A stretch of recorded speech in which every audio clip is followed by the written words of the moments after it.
Hello बच्चों, तो आपका एक बार फिर से स्वागत है आपके GC point by CP sir YouTube channel पर।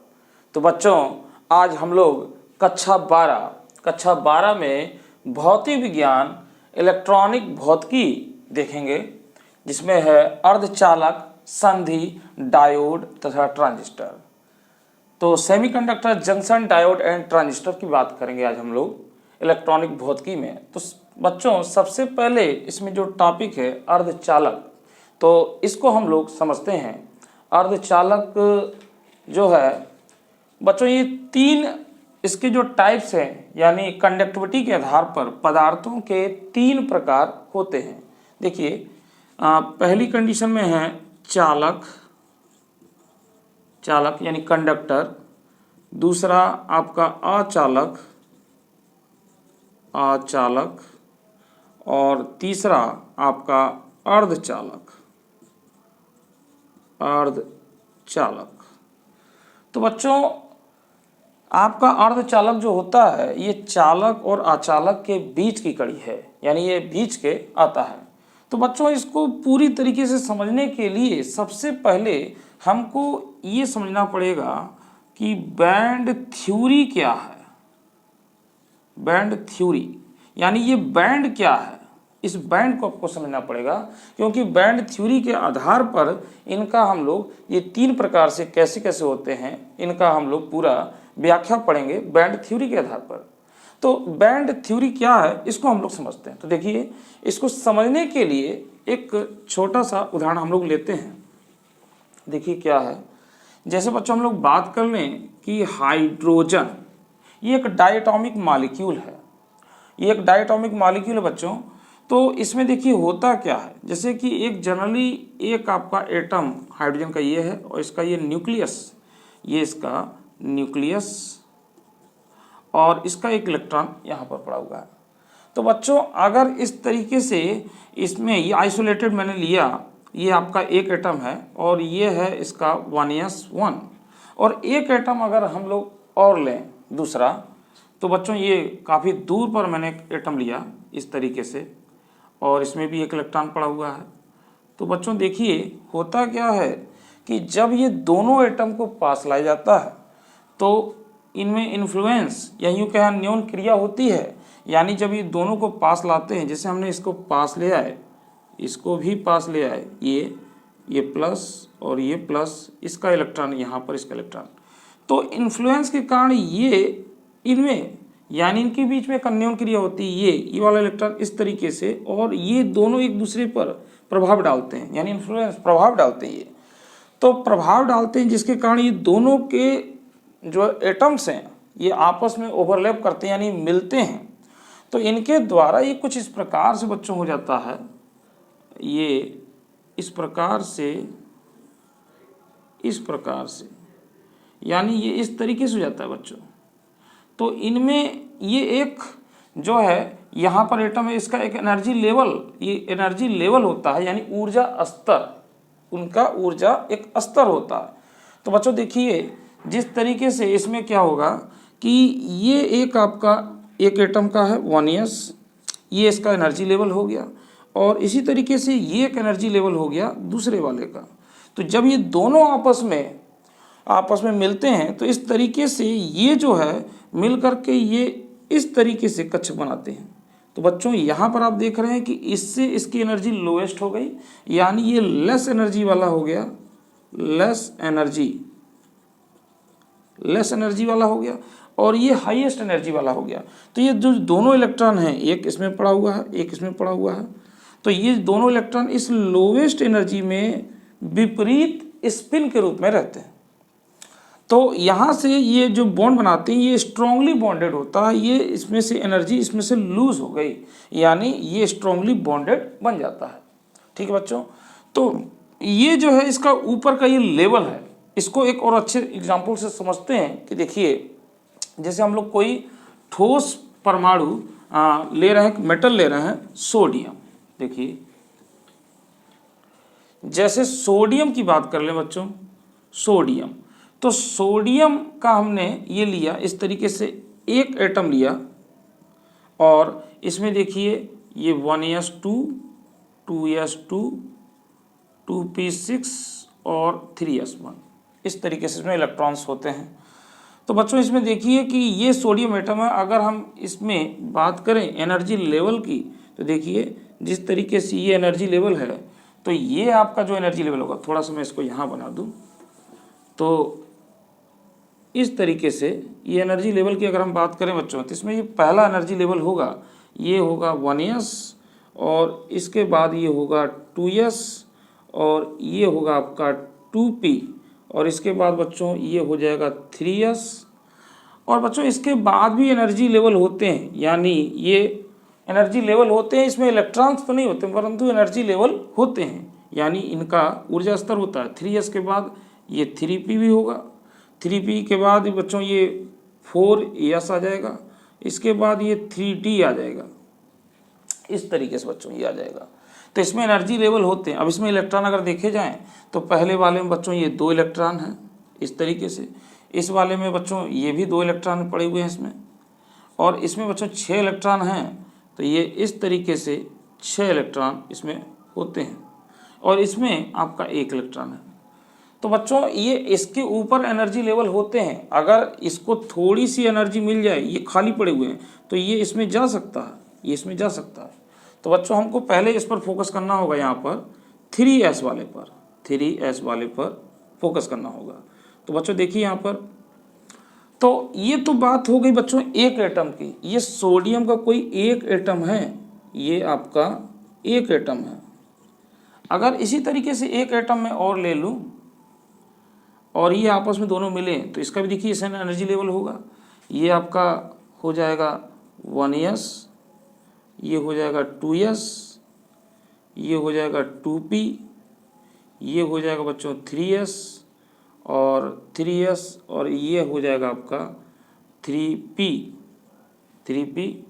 और ये आपका हो जाएगा 4s, और इसके बाद ये 3d। तो इस तरीके से होंगे, भले इनमें इलेक्ट्रॉन हो ना हो। तो बच्चों यहाँ पर देखिए, तो इसका जो ये वाला जो है, यहाँ पे हम लोग इसकी बात करेंगे 3s की। तो जब ये एक परमाणु का ये ऑर्बिटल और इसका ये मिलेगा, तो बच्चों ये स्प्लिट कर जाएगा, यानी यही 2 भागों में मॉलिक्यूलर ऑर्बिटल के रूप में बनेगा, और ये स्प्लिट कर जाएगा इस तरीके से। यह जो है आपका इस तरीके से हो जाएगा, ये इस तरीके से बच्चों हो जाएगा।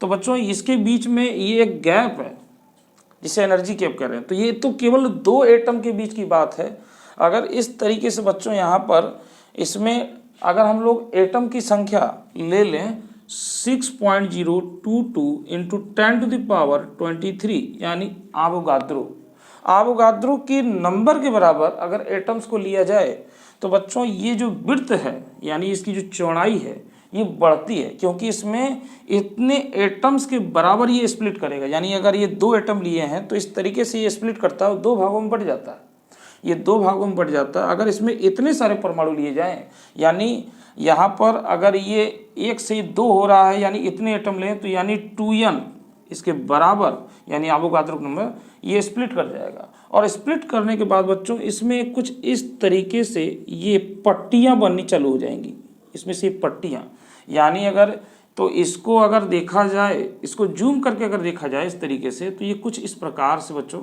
बनता है, यानी ये इस प्रकार से बनता है। यानी इसमें ये बहुत बारीक लाइनें होती हैं इस तरीके से, ये आप देख रहे हैं इस तरीके से इसमें लाइनें होती हैं इस तरीके से। तो बच्चों इसके बीच में जो एनर्जी जो गैप है, ये जो एनर्जी गैप है, ये बहुत ही सूक्ष्म है।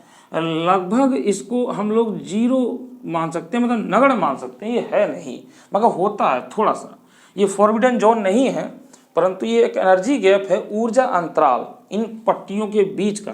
क्योंकि इसमें देखिए एक ही ये है ऊर्जा, तो इसमें जो है ये नगण्य के बराबर, यानी इनकी एनर्जी, ये जो आप देख रहे हैं वाई अक्ष और इधर ये एक्स अक्ष, यानी ये एनर्जी को शो करता है, ये एनर्जी को शो करता है। तो इसी तरीके से इसमें ये ऊर्जा अंतराल की पट्टियां बनती है बच्चों, यानी जितने एटम्स ये आपस में मिल रहे हैं उतना वो स्प्लिट हो रहा है और इसकी विड्थ बढ़ती जा रही है, यानी इसकी चौड़ाई जो है ये आपकी बड़ी हो जाती है। तो बच्चों होता क्या है कि ये जो है ये आपका वैलेंस शेल है और वैलेंस शेल में ये इलेक्ट्रॉन पड़ा हुआ है, तो यानी इसमें एक इलेक्ट्रॉन है, परंतु अगर ये इसमें n एटम्स मिल जाएं आवोगाद्रो के बराबर तो इसमें वैलेंस शेल में इतने सारे इलेक्ट्रॉन होंगे, ढेर सारे इलेक्ट्रॉन होंगे। तो बच्चों ये यहाँ पर जो इस तरीके से है इसको हम लोग बैंड नाम देते हैं, इसी चीज़ को हम लोग बैंड नाम दे रहे हैं, बैंड बोलते हैं इसको, बैंड बोलते हैं। अब बच्चों इस बैंड में ये जो है ये जो इलेक्ट्रॉन जो है ये कहाँ रहना चाहेंगे, लोवेस्ट एनर्जी वाले में, तो ये यहाँ से इसमें नीचे की ओर होते हैं, यानी इसमें ये वाला, तो मैं इसको ये बना दूं यहाँ पे, जैसे ये इसमें जो पट्टी होगी इस तरीके से बच्चों, ये इस तरीके से इलेक्ट्रॉन बच्चों अगर ये चाहे यहाँ से ये बीच में कहीं नहीं जा पाएगा, यानी यहाँ पर नहीं जा पाएगा अगर ये एनर्जी, क्योंकि जो एनर्जी लेवल है जो अलाउड है वो ये एनर्जी लेवल है 3s 4s 3d, इनमें जा सकता है, यहाँ बीच में नहीं जाएगा कहीं। अगर इसमें थोड़ी सी एनर्जी अगर उसको मिले तो यहाँ जा सकता है, इसमें जा सकता है, इसमें जा सकता है, इस तरीके से इलेक्ट्रॉन्स जा सकते हैं इन ऑर्बिटलों में। तो बच्चों ये जो आपका मिलेगा इतना चौड़ा, ये जो है यही आपका एक बैंड कहलाता है, इसको बैंड कहते हैं, यानी इसमें इस तरीके से ये बैंड बन जाते हैं। तो इसमें ये जो नीचे वाली पट्टियां हैं इसमें हो जाते हैं इलेक्ट्रॉन्स, ये इलेक्ट्रॉन्स, और ये ऊपर वाला जो खाली होता है इसमें इस तरीके से चले जाते हैं। अगर ये फुली फील्ड है तो इलेक्ट्रॉन उसमें नहीं होते, और इसमें अगर ये हाफ फील्ड है तो इलेक्ट्रॉन इसमें फ्री, ये इस तरीके से है इसमें इलेक्ट्रॉन संयोजी कोष में।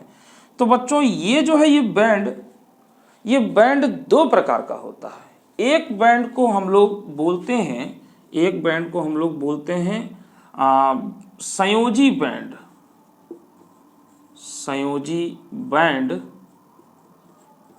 इसको इंग्लिश में बोलते हैं बैलेंस बैंड, बैलेंस बैंड, जिसमें ये इलेक्ट्रॉन्स होते हैं। और जो ऊपर वाला जो होता है बच्चों इसको बोलते हैं चालन बैंड, चालन बैंड, इसको बोलते हैं conduction band, conduction band, conduction band.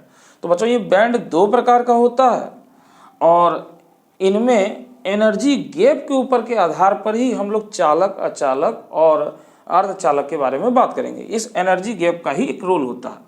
तो इसमें बच्चों एक ऊर्जा अंतराल होता है, जैसे यानी ये दो बैंड बनते हैं, ये तो बात आपने समझा, बैंड इस तरीके से ये हुआ। तो इसमें दो बैंड आपको दिखाई देते हैं, एक बैंड इस तरीके से ये, और एक बैंड बच्चों ये नीचे वाला इस तरीके से। और बच्चों ये जो आपको ये दिखाई दे रहा है इसको हम लोग बोलते हैं एनर्जी गैप, एनर्जी गैप, इसको इजी से लिख सकते हैं एनर्जी गैप।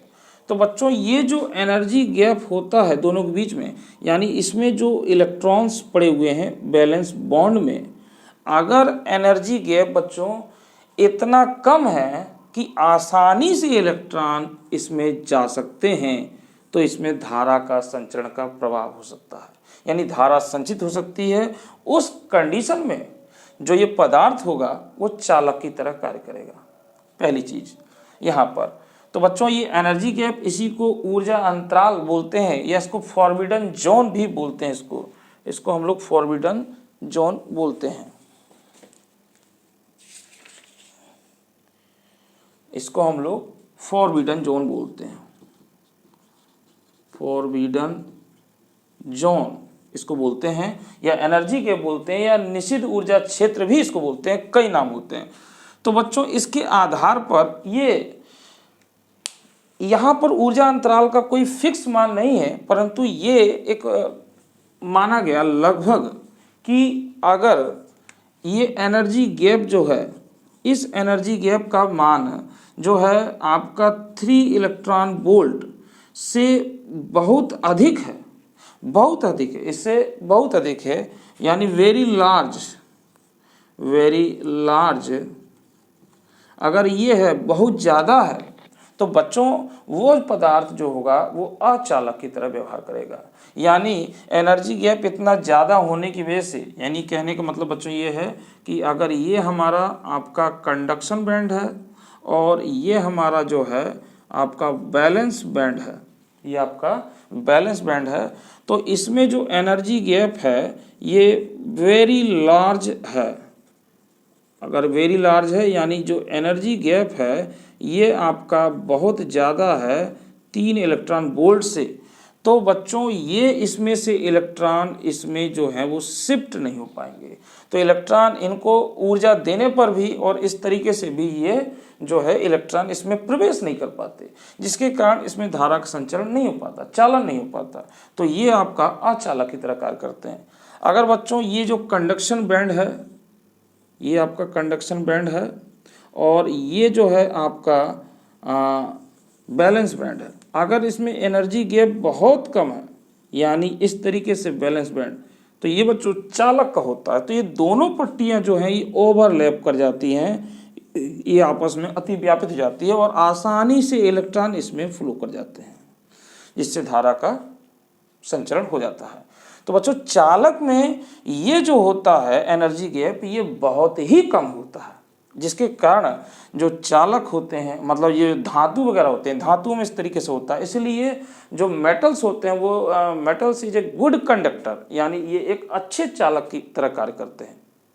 अब बात कर ले बच्चों इसमें जो अर्धचालक होता है, तो अर्धचालक में क्या होता है कि अर्धचालक में मैं इसको यहाँ दिखा देता हूँ, मैं इसको मिटा देता हूँ। अर्धचालक में बच्चों ये जो होता है आपका कंडक्शन बैंड और ये जो होता है आपका बैलेंस बैंड। तो बच्चों इसके बीच में जो एनर्जी गैप है ये ना तो बहुत लार्ज है, यानी ना तो बहुत ज़्यादा है और ना ही बहुत ही कम है। तो इसमें क्या होता है कि यह जो है कि लगभग 3 इलेक्ट्रॉन वोल्ट के आसपास इसको एक मान लेते हैं। तो इसमें से इलेक्ट्रॉन इसमें जाते तो नहीं है, परंतु इनको अगर कुछ ताप दिया जाए तो इलेक्ट्रॉन इसमें से आसानी से शिफ्ट हो जाते हैं। यानी इसमें हम कह सकते हैं कि जो एनर्जी गैप है यह जो है कि 3 इलेक्ट्रॉन वोल्ट के समथिंग एक कह सकते हैं कि इसके आसपास है, या बहुत इसमें कह सकते हैं ना तो अधिक और न कम है। यानी एनर्जी गैप कोई कम भी नहीं है और बहुत अधिक भी नहीं है, जिसके कारण ये इलेक्ट्रॉन इस तरीके से तो नहीं जाएंगे, परंतु इनको अगर थोड़ा सा ताप दिया जाए तो ये इसमें चले जाते हैं। अचालक के केस में नहीं होता, यानी अगर जो अचालक है उसमें बहुत ज़्यादा हीट देने पर भी वो नहीं जाएगा, वो इंसुलेटर की तरह काम करते हैं, क्योंकि इसमें एनर्जी गैप बहुत ज़्यादा होता है। तो बच्चों मेन इसमें यही है, जो फॉरबिडन जोन है, एनर्जी गैप है, इसी के आधार पर बताया जाता है। और यही हमारा जो होता है बैंड थ्योरी, जो इसमें पट्टियां जो बन रही हैं, यानी 2 परमाणु के जब आपस में मिलते हैं कक्षक, तो ये मॉलिक्यूलर ऑर्बिटल बनाते हैं और वो स्प्लिट करके उसके बीच में पट्टियां बनना चालू जाती है। अगर उनको हम देखें तो ये कंटिन्यूअस स्पेक्ट्रम प्राप्त होता है, हालांकि ऐसा नहीं होता, उसमें बीच में ये कुछ रेखाएं से प्राप्त होती हैं।